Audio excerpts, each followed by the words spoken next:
I don't want to see your face ever again. The words escaped my lips with a cold finality I never thought myself capable of. I stood in our living room, papers clutched in my trembling hands, as Ethan's face contorted from shock to panic. His mother gasped behind him, a theatrical hand covering her mouth. "Rita, please, you're not thinking clearly," Ethan pleaded, his voice suddenly tender, devoid of the mockery I'd overheard in the hospital corridor just days before. I laughed, a hollow sound that bounced off the walls of what I had foolishly called home for the past year. Funny how I'm suddenly worth listening to now that I have $20 million to my name. I waved the prenuptial agreement in front of their faces, watching their expressions crumble as the reality of their situation sank in. "Thank you for insisting on this prenup, Linda. It's the only good thing you've ever done for me." How did I get here? Looking at these people who were supposed to be my family with nothing but contempt in my heart? It wasn't always this way. The library had been my sanctuary for years. Rows of books, the smell of old pages, the quiet rustling of turning paper, this was my world, and I was content. My name is Rita, and at 29, I had long accepted my unremarkable existence. I wasn't beautiful or extraordinary in any way that would catch someone's attention. I lived in a small apartment filled with secondhand furniture and more books than I had space for. My parents worked themselves to the bone to provide for me, instilling a sense of modest pride in earning what you have. I carried their lessons with me, finding dignity in my simple life. Then Ethan walked in. "Hey, could you help me find a book?" "I'm feeling adventurous," he said, his smile crinkling the corners of his eyes in a way that made my heart flutter against my will. He was tall, confident, and looked completely out of place in my dusty domain. "Sure, what genre are you interested in?" I adjusted my glasses, trying to maintain professional composure. "I don't know." "Surprise me," he replied with a playful grin. That was the beginning of the end of my peaceful existence. Ethan kept coming back, each visit extending into longer conversations that shifted from book recommendations to personal stories. He listened to me in a way no one ever had before, making me feel seen and valued. I told him about my parents' struggles, how they had sacrificed so much to give me an education, how I'd learned to find joy in simplicity. He seemed fascinated by what I considered mundane details of my life. One rainy afternoon, as I was shelving books, he leaned against a bookcase and said, "You know, Rita, you're the most interesting person I've met in this town. Why do you hide in here all day?" I laughed nervously. "Well, where else would I go? This town isn't exactly bursting with excitement." "Maybe you just need someone to explore it with," he countered. "How about dinner tonight?" My treat. I hesitated, unused to such attention from someone like him. Yet something about his persistent charm broke through my defenses. That night changed everything. Ethan showed me parts of the town I'd never noticed despite having lived there my entire life. He made me laugh, a genuine, deep laugh I hadn't experienced in years. As we walked back to my apartment, he stopped suddenly and looked at me with an intensity that made my breath catch. "Rita, I know we've only just met, but there's something about you. You're genuine. In a world full of fakes, that's rare." No one had ever spoken to me like that before. I didn't know how to respond, but with Ethan, I didn't need to. He seemed to understand my silence, respecting the boundaries I built around myself while gently coaxing me to lower them. Days turned into weeks, weeks into months. Ethan became the bright spot in my otherwise monotonous life. He called me beautiful, kind, and smart, words I barely believed about myself but desperately wanted to. When I was with him, I felt transformed into someone worthy of the adoration he showered upon me. His proposal came on an ordinary Tuesday evening, catching me completely off guard. "Marry me, Rita. I can't imagine my life without you," he said, eyes shining with what I believed was sincere love. I didn't hesitate. "Yes," I breathed, feeling a mixture of disbelief and joy. Looking back now, I should have paid more attention to the warning signs. The way his smile didn't quite reach his eyes when he talked about our future. How quickly he changed the subject whenever I brought up meeting his family. I was so blinded by gratitude for his affection that I ignored the growing knot of anxiety in my stomach. When Ethan finally suggested meeting his parents, he gave me what I now recognize as a calculated warning. My folks have a bit of a high standard for who I bring home, he said casually, as if discussing the weather. But don't sweat it, okay? They'll love you once they see how amazing you are. I spent hours agonizing over what to wear, while Ethan seemed oddly detached from the whole affair. You're overthinking it, Rita. Just wear what you're comfortable in, he said, more interested in the radio than my evident distress. The memory of that first dinner with his parents still makes me cringe. Ethan grew up in wealth, though he downplayed it significantly. His childhood home was more mansion than house, with manicured gardens and a driveway lined with expensive cars. His parents, Linda and George, greeted me with thin smiles that didn't reach their calculating eyes. Linda had been a beauty queen in her youth, a fact she managed to work into conversation within minutes of meeting me. George was a self-made businessman who viewed the world as divided between winners and losers. They raised Ethan to believe he deserved only the best, a lesson that had clearly taken root. Throughout dinner, they interrogated me about my job, my family background, my aspirations. So, Rita, Ethan tells us you work at a library. Do you see yourself doing that long-term? George asked, his tone suggesting he found my career laughably inadequate. I tried to explain my passion for literature, for helping people discover new worlds through books. They exchanged glances that spoke volumes about their disapproval. Ethan remained silent through most of the ordeal, offering little support as his parents dissected every aspect of my existence. Later, when I expressed my hurt over his silence, he shrugged it off. Give it time, Rita. They just need to get to know you better. But more dinners followed, each more excruciating than the last. It became clear that Ethan's parents saw me as some gold digger after their son's wealth, ironic, considering I had no idea about their financial status until Ethan casually mentioned it one evening. My parents are a bit old school, you know. They worry about the weirdest things, like money and status. Then came the prenup. Ethan approached me one evening, unusually serious. Babe, we need to talk, he began, avoiding my eyes. It's my parents. They're insisting we sign a prenup. The word felt foreign, bitter on my tongue. Ethan, you know I don't care about your money, right? He sighed, running his hands through his hair. I know. And I don't care about it either, not when it comes to us. But they're adamant about it. They think it'll protect both of us, or whatever. I was hurt, not going to lie. It felt like they were already betting on our failure before we'd even begun. But I loved Ethan more than I cared about his parents' approval or some stupid agreement. Fine, I said sharply. Let's sign it and be done with it. Your money, my money, whatever. I don't care. I just want you. Ethan looked relieved, which stung more than I wanted to admit. Thank you, babe. I hate this as much as you do, but it's just a piece of paper. It won't change anything between us. So we signed the damn thing, a document that ensured neither of us could touch the other's assets if things went south. It felt like signing a declaration of distrust before we even started, but I pushed those thoughts away.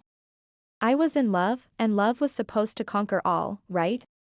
Our wedding was small and intimate, just as I wanted. I moved into Ethan's house shortly after, nothing too fancy by his family's standards, but miles away from my humble apartment. What I didn't realize was that Ethan's parents lived nearby, which meant surprise visits that felt more like inspections than family drop-ins. Life with Ethan started like a fairy tale, but the gloss faded quickly, revealing the grim reality beneath. His mother, Linda, was the first to show her true colors. She'd drop by unannounced, her eyes scanning the house like she was taking inventory. Remember, this is Ethan's house. Everything here is his, she'd say with a thin smile. I tried to keep my cool. I'm well aware, Linda. I'm not here for your son's things. I love him. She scoffed. Love doesn't pay the bills, dear. Just remember, if you ever leave, you leave with what you came with, nothing. One day, she paraded around the house, pointing out every item Ethan owned. See this couch? Ethan's. That painting? Also Ethan's. Remember, dear, in case things go south, you have no claim over any of it. Her voice dripped with venomous sweetness, as if she relished reminding me of my place in their world. George wasn't any better. He and Linda acted like they owned our house, demanding coffee the moment they walked in, critiquing how I made it too weak or too strong, then settling in front of the TV expecting me to wait on them. Grab us some of those chips, will you? And maybe wash those clothes piling up in the corner while you're at it, George would say without even looking at me. The worst part? Ethan never said a word against it. He'd laugh along, adding his own jabs. Yeah, she's still learning how to do things right around here. Give her time. I felt like I was losing my mind. Do you even hear yourself? How can you let them treat me like this? I'd confront Ethan after his parents left. Babe, they're just set in their ways. You know how old people are, he'd shrug it off. They don't mean anything by it. Plus, you know we're on their dime. Can't bite the hand that feeds, right? That line hit me like a slap in the face. So that was it, I was just the freeloader, the girl who married into their little empire and had to play by their rules or get out. My job at the library, which I loved, was a joke to them, just another reason to look down on me. The days blurred together, each one a repetition of the last, until that unremarkable Tuesday when everything changed. I was at work, shelving books, when I felt a sharp pain in my stomach that doubled me over. The next thing I knew, I was in the hospital, the sterile smell of antiseptic filling my nostrils. Lying in that hospital bed, I couldn't help but think how this was a new low, alone, in pain, and not a single message or call from Ethan. Just when I thought things couldn't get any darker, a knock on the door heralded a visitor I never expected. Rita Turner? The man at the door was dressed in a suit, holding a briefcase, looking wildly out of place in the sterile hospital room. Yeah, that's me. Who are you? My voice was weak, tired from the pain and the endless cycle of disappointment. I'm Michael Johnson, a notary. I have something important to discuss with you. His tone was formal, but there was something in his eyes that made me want to listen. I motioned for him to continue, curious despite the situation. It's about your great-uncle, Edward Turner. He passed away recently, and well, you're his sole heir, Rita. He left you an inheritance. The words didn't make sense at first. Are you sure you've got the right person? I haven't seen him for 15 years. Michael nodded. Quite sure. He was a private man but always remembered you. Wanted to make sure you were taken care of. What followed was surreal. $20 million. Shares in several large companies. A mansion with acres of land. An antique car collection. Furniture and paintings worth fortunes of their own. It was overwhelming, to say the least. As if on cue, my phone buzzed. Ethan's name flashed on the screen for the first time in days. Ignoring it, I turned back to Michael. What happens now? We'll need to process some paperwork, but the inheritance is yours. Your life is about to change, Rita. Change it did.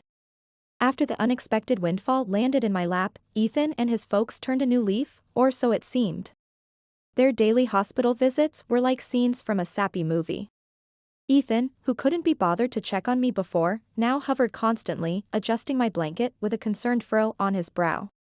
How are you feeling today, love? He'd ask, his voice dripping with a sweetness that didn't reach his eyes. Linda was even more theatrical, if possible. Darling, I'm going to cook your favorite lasagna when you get back home. Just you wait, she'd say, her smile wide but hollow. It was all too much, too sudden. Yet I played along, smiling weakly, thanking them for their care. But suspicion gnawed at me, urging me to look beyond their act. So one day, I did just that. After their routine visit, I mustered the strength to slip out of my bed and follow them, my heart pounding with every step. Hiding behind a corner, I listened as their true selves unfolded with no audience to perform for. Their laughter was the first thing I heard, harsh and jarring. Can you believe how easy it is? She's terribly stupid. She's eating right out of our hands, Ethan said, chuckling. Linda was more calculating, her voice sharp as she laid out their plan.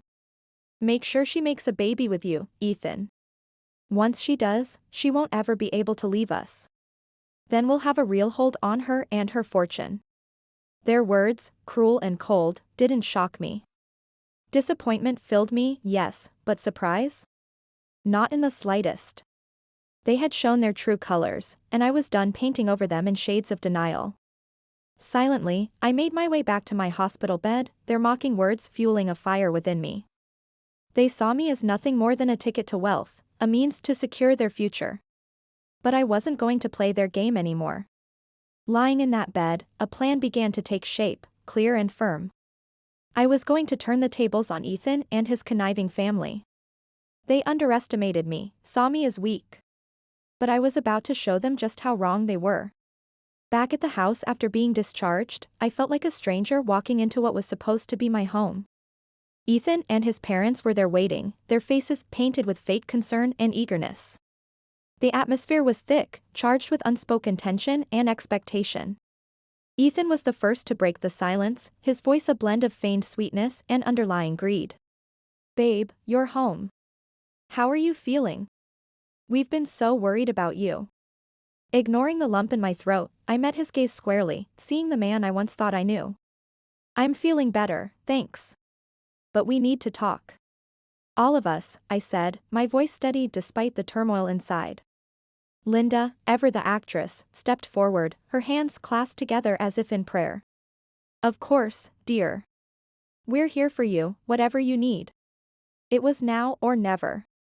I took a deep breath and laid out my cards. "I'm filing for divorce, Ethan.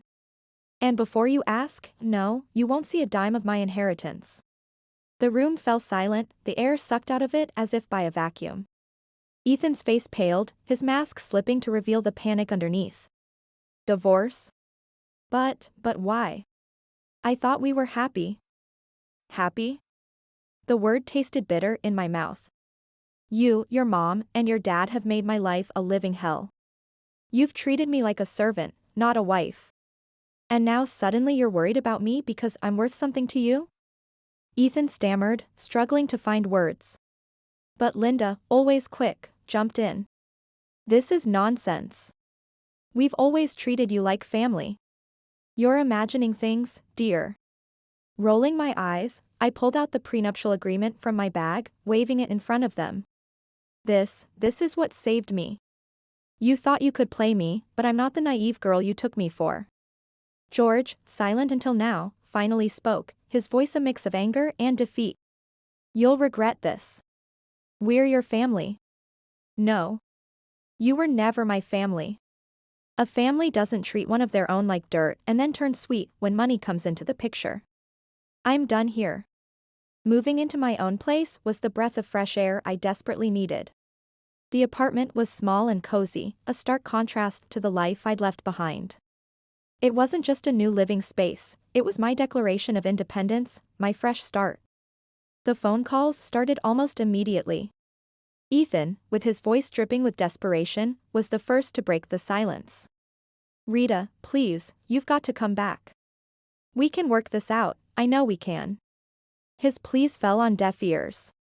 I was done, and no amount of begging could change that. "Ethan, it's over. I'm not coming back. You need to accept that," I said, my voice firm, leaving no room for negotiation. Not long after, Linda chimed in, her tone a toxic mix of anger and guilt tripping. "Ungrateful. After everything we've done for you. You owe us, Rita. You're making a huge mistake." "Owe you for what, Linda? For making me feel like nothing more than a burden?" "No, I don't owe you anything. Goodbye." Hanging up on her felt like shedding a heavy weight, a final cut from the ties that bound me to a life of misery. The divorce was a relief, a clean break from a past that had threatened to consume me. Through friends, I heard about the fallout between Ethan and his parents. The irony wasn't lost on me, the very document they had insisted on, the prenuptial agreement, was now the source of their family strife. With my great-uncle's inheritance securely in my name, I found purpose and generosity. A significant portion went to charities that mattered to me, causes that would make a difference in the world. But it was the bookstore that became my passion project, a cozy haven for lovers of old and rare books. It was my way of reconnecting with the world on my terms. My journey hadn't been easy, fraught with challenges and heartache.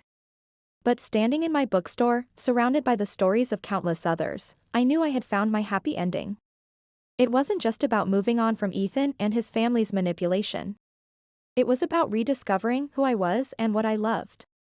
Here's to new beginnings, I toasted to myself one quiet evening after closing up shop.